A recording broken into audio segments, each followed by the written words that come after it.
some quick tips for the LS1Lightstrip from Soundmachines. This module may be familiar for most users, but this video may convince those who doubt the force of the LS1 into their rack. The LS1Lightstrip is a very useful module that will allow you to have flexible control of your patch at the tip of your fingers. It's a 4HP skiff-friendly Eurorack module designed to comply with the Dover power standard. The module requires 100 mA on the plus 12V and only 10 on the minus 12V line. This module is a capacitive slider that generates CV and gate signals along with the movement of your finger on its surface. Different modes are available, depending on the settings of the mode button and the jumper's positions on the back of the module. Those options will let you use the module for different applications. Control some parameters values to send triggers or gates for LFOs and modulations, sync modulations. This module is very affordable and very low on HP, so it's common to see lots of users having more than one in their gear. And Soundmachines also offers an economic bundle pack of 3 Lightstrip if you are a control freak. If you have a bunch of them, you could manually trig some percussions or use it as faders for mixing the amplitude of your channels. The LS1 has a big brother that works similar, the LP1 Light Plane. You may want to check out its tutorial too. Now let's go deep into all the features of the LS1. First, let's have a look at the back of the module. Make sure the power ribbon cable red stripe is connected properly to the minus 12V pins. The module comes with 3 pre-installed jumpers that lets you customize some features of your LS1Lightstrip. The 3 pins let you select the maximum CV output value, from 0 to 5V, or 0 to 10V. The nearest pins to the power cable selects the panel orientation. You may want to have the jacks mounted on top. The module can be mounted in both ways, it's up to you. The next pair of pins will set the gate mode. To access gate in mode, place the jumper on the pins. To access gate out mode, remove the jumper, or leave it on one of the pins.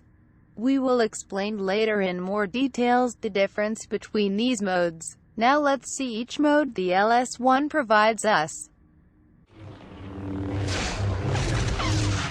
Live mode. Live mode is useful when you want to have a direct relationship between your finger and the modular. First, let's explain the mode section a bit. The LED on the mode button shows in which setting the mode is. When there's no light on this box, you are in live mode. Each time your fingers touches the slider surface, a voltage is sent out to the CV jock. And a gate signal is also active, as long as you keep fingering your LS1. The LEDs on the slider indicates the voltage amount that goes up to 5V or 10V, depending on the jumper we saw earlier. For this patch, each LS1 are connected to a different oscillator, triggering envelopes, and sending CV to the 1V per octave.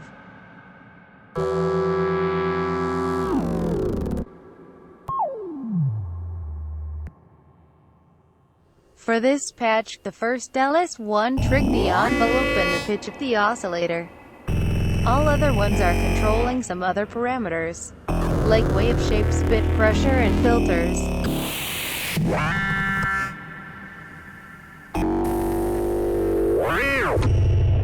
For a live performance, this module gives you the freedom to control any parameter easily.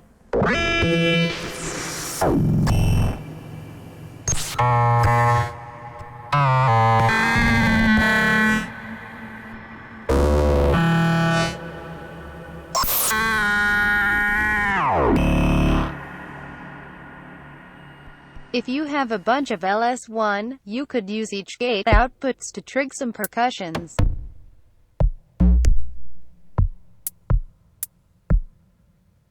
Well, this is not the best drum solo you've heard, but you get the idea, right? You can do dual trigs if you use the CV output along with the gate output. At a certain range, the CV amount will be enough to trigger a second element.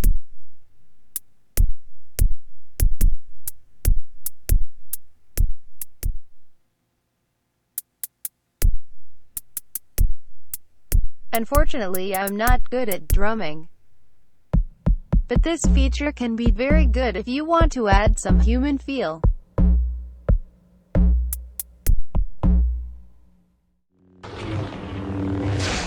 Hold mode.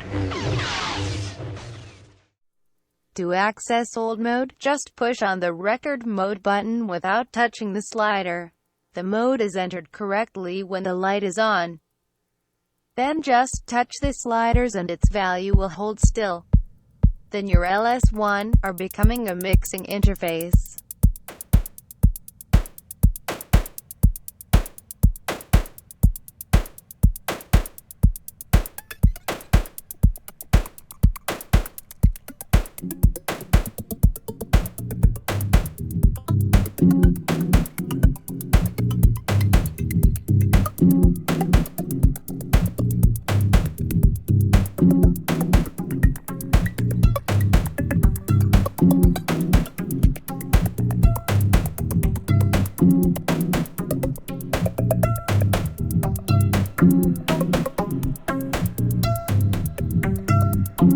If you want to quickly mute a channel, just push the mode button.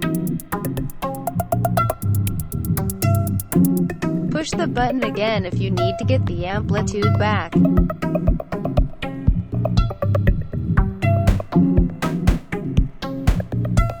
If you want to easily do some progressions to your performance, the force of this feature can be very strong within the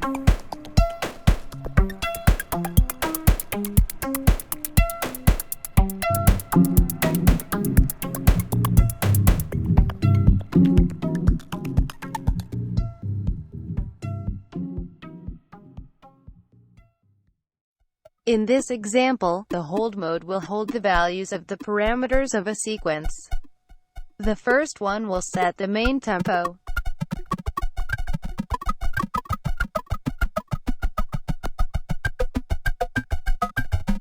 Changing the release of the envelope and scanning through some clock divisions.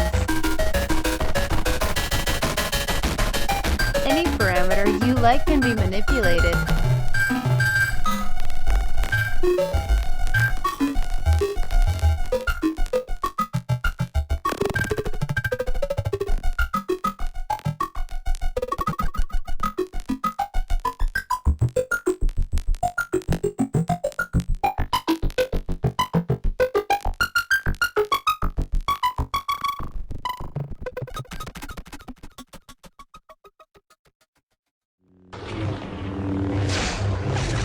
Record mode.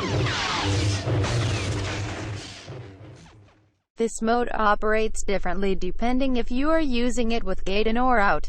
This example was made with the gate out setting. To record the movements of your finger on the slider, start by touching the slider and then push and hold the record button.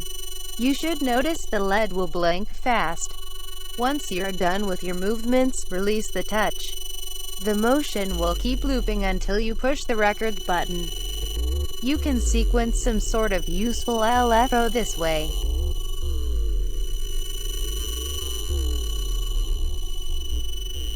Let's use the Big Brother a bit, shall we? You can use the slider while the module is looping. At the touch of your finger, the value will be held. Release the finger again and the loop will continue its motion again.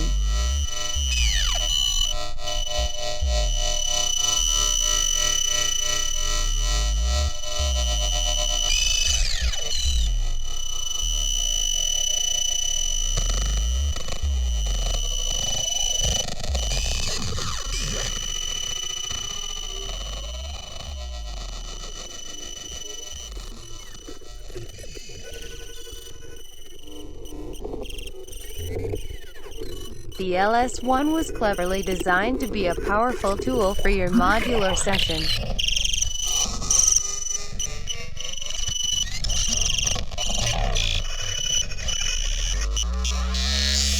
You can very quickly change between any of the techniques we just saw.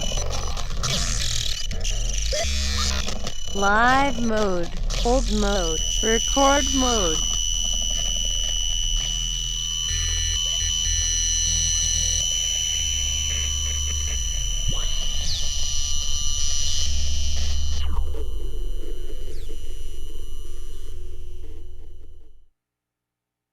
You can also use the module as a clock source. You'll need some practice if you want very fast clocking, but you'll get used to it. You gotta touch the slider a slight second before the record button and release them. To indicate that the buffer is playing the loop, the light will blink.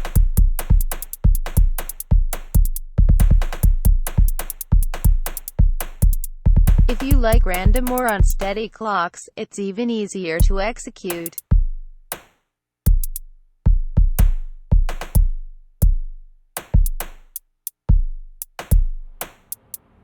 Now let's try the gate-in mode. Remember, you can access this mode by shorting the proper pins on the back of the module with its jumper. In this setting, live mode and hold mode works just the same. But record mode will only be active when a gate is received in the gate-in jack. This feature can be great if you want your movements to be synced together. Well, that's it folks, hope this has answered some questions. The force is strong within you. I can feel your anger. Let your anger touch my LS1.